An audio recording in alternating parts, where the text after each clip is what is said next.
Social media ಅದೇ ಆದ್ರೆ ಈ ಸೋಷಿಯಲ್ ಮೀಡಿಯಾ ಮತ್ತೆ ಈ ಕೆಲಸ ಏನಿವ್ರದ್ದು ಈಗ ರೀ 7,63,433 ಟೆಂಪಲ್ಗಳಿದಾವೆ.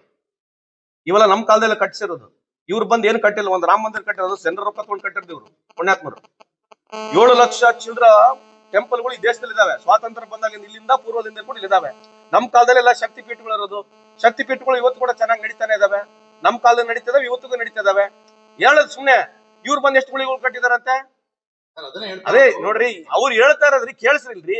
ಐ ಆಮ್ ಟೆಲಿಂಗ್ ದು ಸ್ಟಾಟಿಸ್ಟಿಕ್ಸ್. ನೋ ಹೈಯೆಸ್ಟ್ ಟೆಂಪಲ್ ಎಲ್ಲಿದೆ ಗೊತ್ತಾ ಈ ದೇಶದಲ್ಲಿ? ತಮಿಳುನಾಡಲ್ಲಿ ಇದೆ. ಮತ್ತೆ ಇಂಡೋನೇಷಿಯಾ 11,000ಕ್ಕೂ ಹೆಚ್ಚು ಹಿಂದೂ ಟೆಂಪಲ್ಗಳಿದಾವೆ.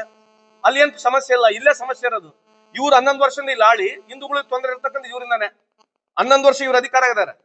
ಗವರ್ನರ್ಗಳು ಇವರೇ, ಚೀಫ್ ಮಿನಿಸ್ಟರ್ಗಳು ಇವರೇ, ಹೋಮ್ ಮಿನಿಸ್ಟರ್ಗಳು ಇವರೇ, ಪ್ರೆಸಿಡೆಂಟ್ ಇವರೇ, ವೈಸ್ ಪ್ರೆಸಿಡೆಂಟ್ ಇವರೇ, ಪ್ರೈಮ್ ಮಿನಿಸ್ಟರ್ ಇವರೇ. ಈಗ 11 ವರ್ಷದಲ್ಲಿ ಹಿಂದೂಗಳಿಗೆ ಬಹಳ ತೊಂದರೆ ಐತೆ ನೋಡ್ರಿ. ನಿಮ್ ತಾತ ನಮ್ ತಾತ ಎಲ್ಲ ಹಿಂದೂಗಳಿದ್ರು ಏನ್ ತೊಂದರೆ ಇರಲಿಲ್ಲ. ಈಗ 11 ವರ್ಷದಿಂದ ತೊಂದರೆ ಆಗ್ಬಿಟ್ಟಿದೆ ಹಿಂದೂಗಳಿಗೆ.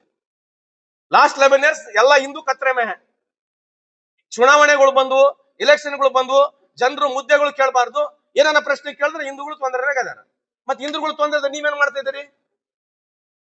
ಹಿಂದೂಗಳು ತೊಂದರೆ ನೀವೇನ್ ಮಾಡ್ತಾ ಇದ್ದೀರಿ? ನೀವು ತಾನು ಅಧಿಕಾರದಲ್ಲಿ ಇರೋದು. ಇವರೆಲ್ಲ ದೊಡ್ಡ ಕಾಂಟ್ರಾಕ್ಟ್ ತಗೊಂಡಿರೋದು ಎಲ್ಲರಿಗೆ. ಇವರೆಲ್ಲರೂ ಇರೋದು. ಹಿಂದೂ ಅಂದ್ರೆ ಯಾರು ಡೆಫಿನೇಷನ್ ಕೊಡ್ತಾರ? ಸುಮ್ನೆ ಹೇಳ್ಕೊಂತ ಹೋಗ್ತಾರ ಅವರು. ಚುನಾವಣೆ ಬಂದಾಗ ಮಾತ್ರ ಹಿಂದೂಗಳು. ಚುನಾವಣೆ ಬಂದ್ಮೇಲೆ ಚುನಾವಣೆ ಮುಗಿದ್ಮೇಲೆ ಎಲ್ಲ ಡಬ್ಬ ಕ್ಲೋಸ್. ಸರ್ಕಾರ ಬಂದು 2.5 ವರ್ಷ ಆಗ್ತಾ ಬಂತು. ಕಾರ್ಯಕರ್ತರು